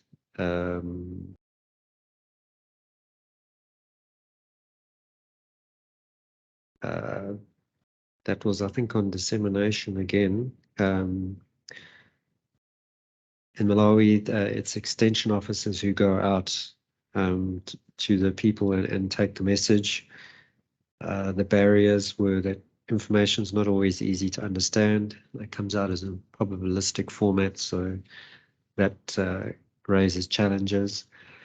But they found with some training of extension officers that the effectiveness of the forecasts was improved because there was better understanding and there was more trust in the products. Yep, that's as far as we got. Thanks.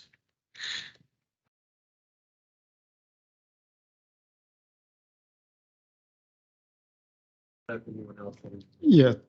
Okay. Thank you very much, Trevor. You had a note taker in your group. Ilaria, you were taking notes. Anything to add? Very briefly, please.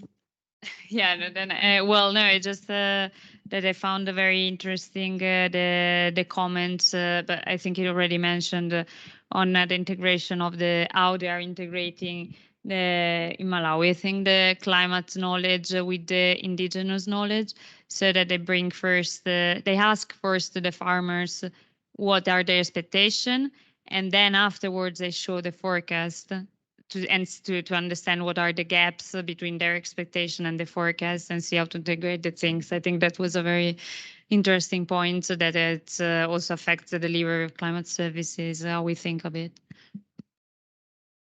Okay, thank you very much. So some innovative ways of engaging with farmers, co-production, and understanding and linking indigenous and scientific knowledge. Okay, group 3, Sarah is already on her way. 5 minutes, please. Hi, everyone. So we were in group 3 with Sebastian and Adeola, and the participants were also very diverse. So we had one farmer, several service providers, several researchers from the consortium. So the discussion was lively, but it ended up focusing a lot on the farmer because he was providing a lot of useful inputs, so much so that everybody ended up asking questions to him and not just me. So everybody was really interested in what Mozart had to say. So I'm here to tell you some of the things. I won't go question by question for the sake of time, but rather a general summary. So for climate service needs, one thing that was emphasized is that farmers need information on short and medium and long-term timescales so that they can adapt for different crops, because it's very rare that one farmer has only one thing. So they need the information on different timescales.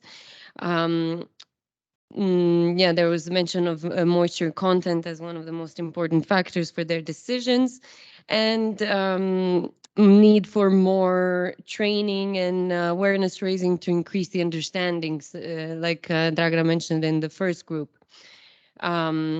So I'm gonna just try to summarize the challenges now that we talked about, challenges to the uptake of climate information for adaptation.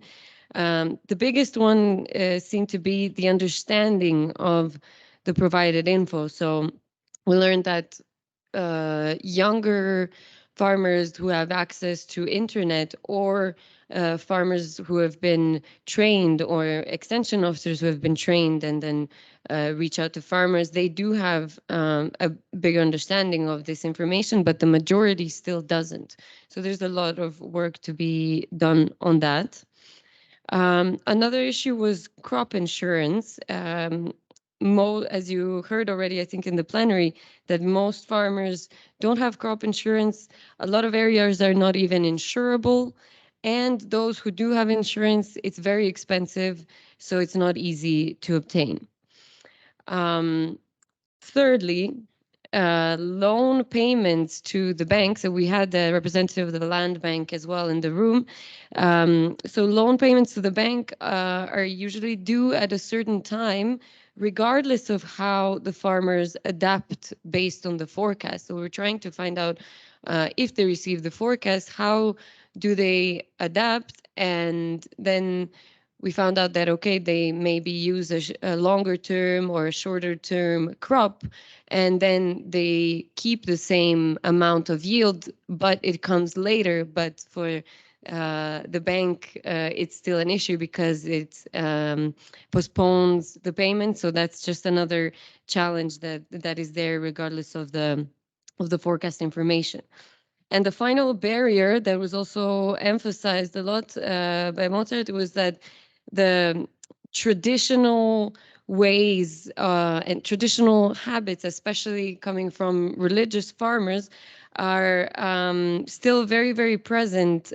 So even if forecast information is available, the uptake remains a problem, because that even when they see based on the forecast that, for example, it will be drier, they will still just do what they always did and hope that it will be wetter.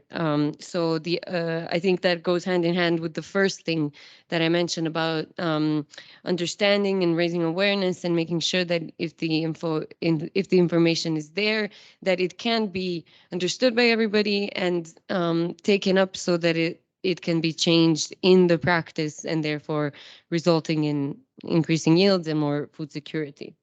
So we asked also about how they mitigate their risks.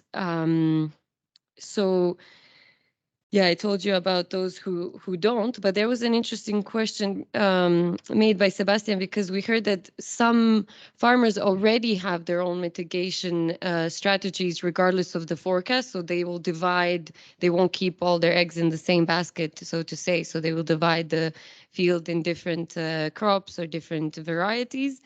So we wanted to know that if they receive a probabilistic forecast, would they then adapt this mitigation strategy?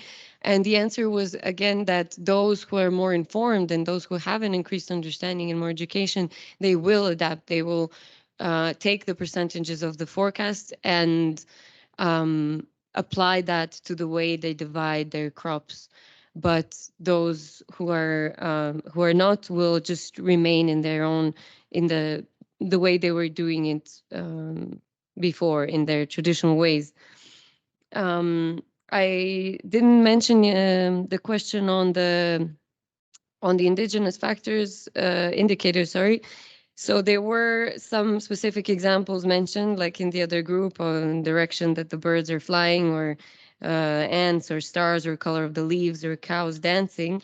But again, when we asked about how is it integrated, it rolled back to understanding and relying on traditional ways. And finally, if I may add,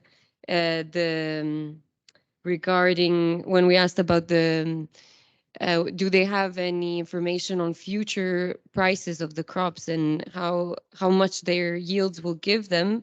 There is actually access for some farmers in a futures market where they can buy put options and then set their price ahead of time. And that guarantees a certain amount of income.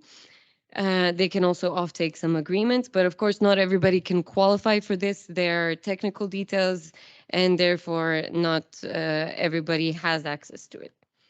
So I'll just end it here. And if anybody has something to add, please do. I'm sure I forgot something. Thanks.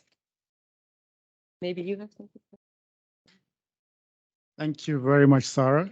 At around the 3-minute mark, I was already planning on congratulating you on good timekeeping, but I don't know what happened after that.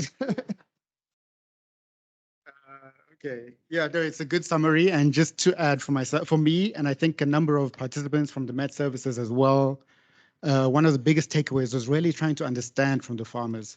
Fine, if you get a forecast, you're already doing some sort of risk management. Will you change practices? And it seems the farmers, and maybe it links to trust issues, they already, no matter what the forecast is, they have their risk management strategies, they'll continue with that, and that helps them to minimize. So if the forecast is wrong or right, they are minimizing risk. That's what they are doing. So that was a big takeaway from the session. Thank you very much. Moving on to the next, group work that we had. And we're looking at the farmers' practices. And a reminder, again, we're looking at the factors considered in timing of planting. What are the crop and livestock adaptation strategies that are being used? What is the usefulness of variety improvements, pest and disease evolution under a changing climate, and some nexus and trade-off issues, irrigation versus competition for water use in other sectors and by other farmers. So we'll call on Jonathan first to give an overview from the group on the key findings. Thank you. Thank you, Sebastian. Okay, you've covered the questions, so I'll just go through some of the points. It was quite an illuminating exchange of information. Thank you so much, Musat, for giving your input, and Hangwani. So with regards to the factors in your region to consider when deciding on the right time to plant the crops. So we started getting to the detail of it. Moisture content was a critical issue, and there's many ways to measure moisture, traditional versus technical or just through experience. But this is the planting season, and it's a very critical phase for a farmer. Excuse me. Factors like availability of machines, what is referred to as capital resources. So your planting infrastructure must be in place. It's a critical phase. And then you're good to go when the soil moisture is right for your particular crop. With regards to strategies for drought, cultivar selection is critical, and spreading them across your risk profile, long-term, short-term, and medium-term.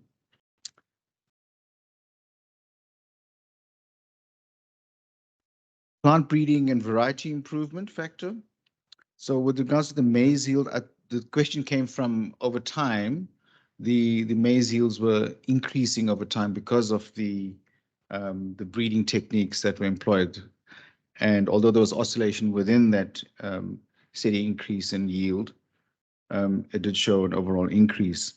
But the feelings from the farmers were that yes, that is a very good thing, but it's a technique. They saw that as a strategy that was part of a larger, bigger picture, an overall strategy that is adapting to a very dynamic system. So it wasn't seen as a panacea or it's going to solve the problem. The other thing that came out of that was that there was detailed knowledge about what the cultivar was doing. Like this particular thing could sink deeper into the ground and access water. So the farmer had knowledge about what this this improvement on this particular variety was doing. What are the challenges to livestock production? We didn't really have any livestock farmers in the room there. So with regards to pests and diseases, yes, they're definitely going to evolve over time. There's a real-time experience of that, and the locusts over the last few years that was recalled. With increased temperature and rainfall in certain areas, the insects adapt very well to these new conditions. That was experienced firsthand by the farmers. The issue of irrigation and this feeling of competition didn't really come out as competition. The farmers adapted. They were, okay, in Mauritius, we're going to hear tomorrow that there's a nanopore system that was optimized for minimal water usage. So it looks like it's a critical issue. And it seems like they're just adapting, and it's pushing innovation into a new space. Locally, our farmers, as Masad has reported, came together.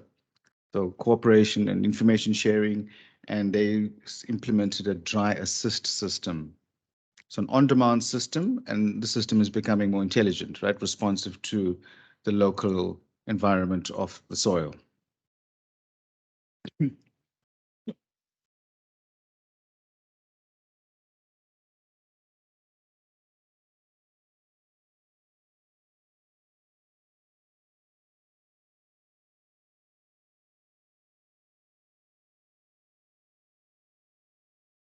We will give Jonathan some extra time for that. Yeah. Moving along from irrigation. What are the critical phases of the crop production process? Emergence and maturity. So I love that word emergence. It's like, oh, is that what it is? When the thing comes out of the ground and you get this green shoot out of the ground. So I can imagine how a farmer must feel. You feel like a mother the first time. Hey, Masad, every planting season. And maturity. So that's a critical phase. And I would imagine that's probably your most tense period in the planting season. And how does this relate to the climate and weather impacts? They do see that as a very critical phase. And the irrigation is something that's critical at that time to be intelligent and responsive to that very critical phase in the crop. The flower phase as well. You lose some of the flowers if you don't get it right, and together with water and sunlight, everything's got to come together to have your optimal crop production. Okay, thank you very much. That's a wrap. But did I go over 20 seconds? Thanks very much. Okay. Thank you very much, Jonathan. Ilaria, you're also in that group. Any intervention? I think it's good.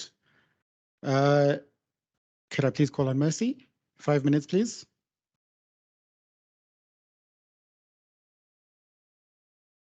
Thank you. So first, I apologize to our farmer. I'm really not able to pronounce your name, so I will use farmer. And as for our group, like every other group, we over-relied on the farmer. So, but for factors to consider when deciding when is the right time to plant, so first rains, of course, onset of rain has been overemphasized throughout the workshop. So, but then it's not just the first rains, it's how much rain. There's a specific amount that was given, some millimeters. That, but the point is, it should be able to hold moisture. The soil should be able to hold moisture enough. And at this point, I also mentioned indigenous knowledge is also used by some of the farmers. Other factors, the length of daylight. Because it has been shown again from the farmer that some crops yield is affected by the length of day. So this is a guide on the planting season. So other critical phases are, like for example, maize was given, is grain filling.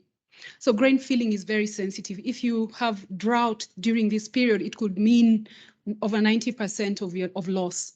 And some other parameters include frost. So it's important if they can get information on frost, because again, if you have frost just before grain filling, it's detrimental. And I imagine these changes depending on the crop, but for cereals, it's mostly grain filling.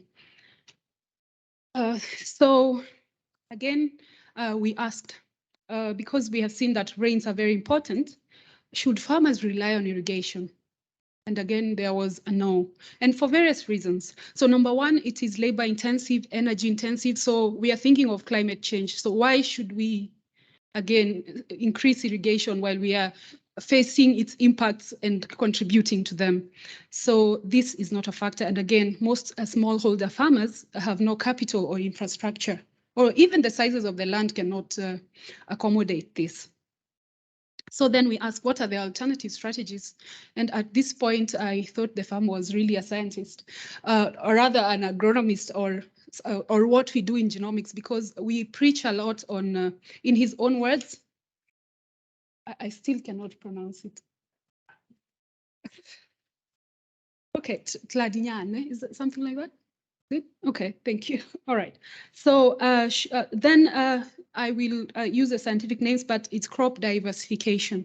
So, and we gave an example of wheat. Wheat is not adapted to the region, to the sub-Saharan region, but there's over-reliance. Maize is not adapted to the region. So why are we focusing on this in terms of research in this part of the world? Why don't we diversify to indigenous crops and prioritize research? For example, in sorghum, and sorghum was given as and millets. And I also think of teff in Ethiopia, and perhaps even cowpea. Cowpea is really adapted to this region. So that was something. But then another factor came up, changing the habits of people. How do you change habits of people in terms of diet, in terms of practices, processing food, because some of this food is really highly nutritious, but we have no ways of processing it. So so then it was social scientists come in trying to address the behavior of the people, and understanding a holistic approach is needed to try and change behavior. It cannot just be a scientific, like one way. So in Tanzania, there was an interesting way in which they look at this. The Ministry of Agriculture is really proactive. And what they do in areas that are projected to have drier seasons, they provide certified seeds for the orphaned crops. And also so you will find, like in the drier regions, it's not easy to find certified maize seeds for that season, but there'll be a lot for sorghum. And also they're encouraging some of these farmers in these areas to cultivate sunflower, which requires less water, which I think is brilliant and could be adopted by other regions. So again, something else that came from South Africa in the Northwest, there are different varieties of maize, not just, so most people will look at yield because it's a commercial crop, but then there are some varieties that are drought resistant and maybe are drought resistant but lower yield. So then perhaps with focusing on dry seasons, you could choose for these varieties. Perhaps is less impact to the farmers, but could address something. So then we move to challenges in livestock production and changing climates. And what came out mostly was, for example, in Tanzania, perhaps even in Kenya, we have the Maasai pastoral communities. And I imagine we have some in other parts of Africa as well. I do not know about this region. Do you have pastoralist communities? Yes, so there's a lot of conflict on resources. Again, for the farmers, regions are overstocked because of the numbers and the same type of animals that have the same needs, and also over reliance of exotic breeds that require too much food. So again, livestock farming, if we overdo it, there's a high impact on climate change. And so this should also be addressed. Thank you very much.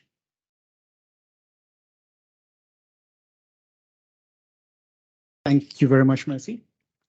Anything, one point to add from your group, Elliot? Anything? If not, no problem. Microphone.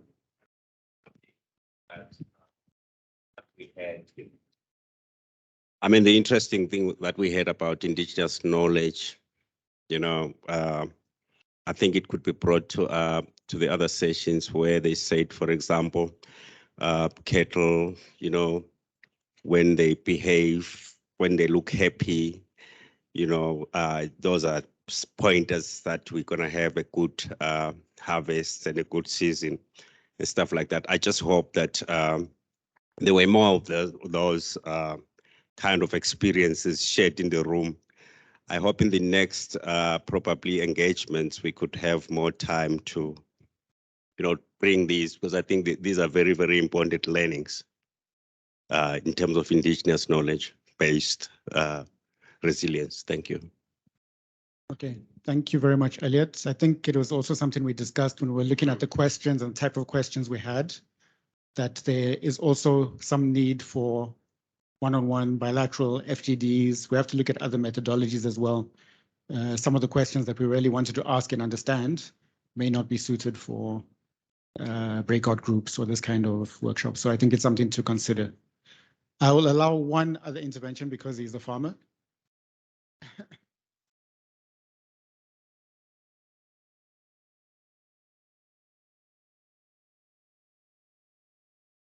Thank you for that. I just want to comment by saying TEF, from their feedback, that TEF and SOCAM is actually a possibility to can uplift substantial farmers or smallholder farmers. However, the biggest challenge there is the markets for that. TEF is a long-term investable option. You know, you invest a lot of money once, but it's long term. It can go as far as, you know, 8 to 10 years, just maintaining the grass and harvesting every season.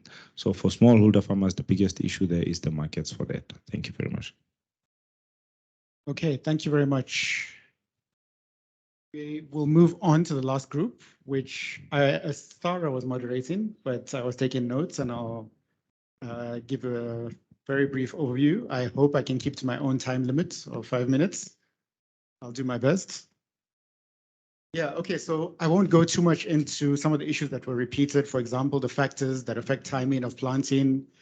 But one thing I do want to mention on that is that most of them seemed like physical and financial, but there was no real mention of climate and climate information being a factor affecting plants, and soil moisture seemed to be the factor, but no forecast of, for example, the start of the season emerged. In terms of adaptation strategies, it's been mentioned about using shorter season varieties, but they come with their own issues and challenges. So, for example, lower quality and less yield. The shift to other crops also featured prominently, again, as Mercy mentioned. The move to sunflower seems to be something that's quite big, and a lot of farmers are shifting from maize to sunflower, which also does not have so much of seed quality issues, you know, compared to maize. In terms of improved varieties, it seems like they're available in the market, and all confirm that yes, improved varieties are really important for adaptation and for farmers. But it was not so clear about their use and adoption by the farmers themselves, especially among the smaller farmers or older farmers. And it seems that there's some extra effort needed in terms of inputs, time, effort, when you're using different types of improved varieties. So for example, high yielding varieties come with their own added cost. It seems like it's also very driven by the seed companies, and that's something that the farmers are quite resistant to. They don't want to be influenced by a seed company who is only interested in profits. In terms of pests and diseases, in some ways it's a catch-22, because when you do have a good rainfall season, it comes again with increase in pests and disease, and it was mentioned earlier. And the same for climate change, increased temperature, increased rainfall, or highly variable rainfall, either increasing the pests and diseases that are there, or increasing the vulnerability of your crop, or susceptibility of the crop to those pests and diseases. So it is a challenge and something that needs to be looked into in terms of disease forecasting. Maybe there'll be some discussions later. I think we saw in other countries that there are some efforts to do some disease forecasting integrated with automatic weather stations. In terms of livestock adaptation, temperature seems to be a big issue for breeding as well as for production. So it affects breeding. The bulls become lazy and tired. As well, the gain in weight is also affected. Another adaptation strategy that featured was, and it was also in the discussions that I had outside, is if it's not going to be a good season, the major action is just to reduce the hectareage of land. That's the major way to reduce your risk as a farmer, rather than still shifting to other crops where you invest and still get no yield and still have a loan to pay back. In terms of water, and this is said to be a very sensitive issue, we had some experiences from Mauritius. Competition for water is high. If you're getting more farmers and increasing the land under irrigation or number of farmers who need irrigation, how do you manage that compared to those who already have existing water rights? Where's the water from? Is it in fields? Is it on farm? Is it from an existing water resource, which probably is used by many? And it was emphasized that it's not only about increasing irrigation, but looking at other factors. What is the microclimate? How can you increase the efficiency of the water use? How do you improve equity of water access for various people? In terms of challenges, one that was mentioned, there's a low farmer to extension ratio. So getting climate information to people and making it useful and helping them to understand it is not so easy if you don't have people on the ground to do that. And I think this is a challenge in many countries where even the Met services themselves are centralized in many cases. We might hear different cases, but decentralization is not in all of the Met services themselves, is not in all countries. Yeah, in terms of a summary, that's what I have. Maybe Sarah would like to add anything?